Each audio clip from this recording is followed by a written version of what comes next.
Collins, we're dealing with a sizable teacher shortage in the United States. It was significant before COVID. It's grown more significant. It's a general shortage. Every jurisdiction and every state would talk about it, but it's particularly acute in rural Virginia. It's particularly acute in some specialties. English as a second language, special ed, some STEM disciplines.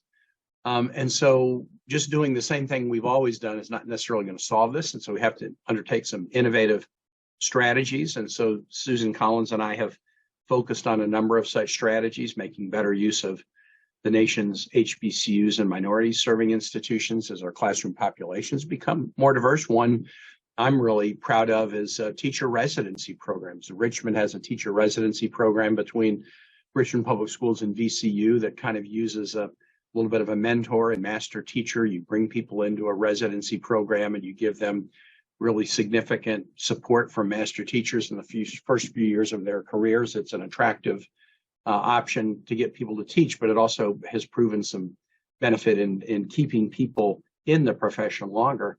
And then finally, something that really works well is going into the ranks of teachers' aides who work in classrooms all over the United States but aren't credentialed to be the full-time classroom teacher and helping them get credentials so they can do it. You often find in schools, I notice this all the time, these teachers' aides who just know how to deal with kids. They're really good at teaching, but for many reasons. Sometimes they haven't had the time, sometimes they haven't had the resources. They have not been able to complete the educational credentials to enable them to be full classroom teachers. Why not go to this group of people who are already demonstrating they know how to do the job and help them get the credentials they need? So Susan Collins and I, she's a colleague on the Health, Education, Labor, Pension Committee, and we're looking with the introduction of this bill for a way to potentially get it added into workforce or education bills later in the year. But it's not just teachers. I mean, every school district in Virginia is grappling with this bus driver question. And just driving around Richmond, you know, I see billboards or I hear ads on the radio as I drive around Richmond or drive around Virginia, school districts really looking to fill out the ranks of bus drivers.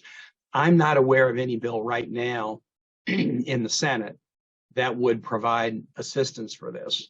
But again, I do know that the budget battle at the state level is largely between a Senate that wants to put more money into education. And there was a JLARF study that came out recently that suggested that the state underfunds education, and the House that's more focused on tax cut issues. I know about compromises. When you have a Republican House and a Democratic House, you're going to find a compromise that's probably going to be somewhere in the middle. But I would hope that if the compromise does end up providing more state resources to school systems, that they could use those as target incentives to get more school bus drivers.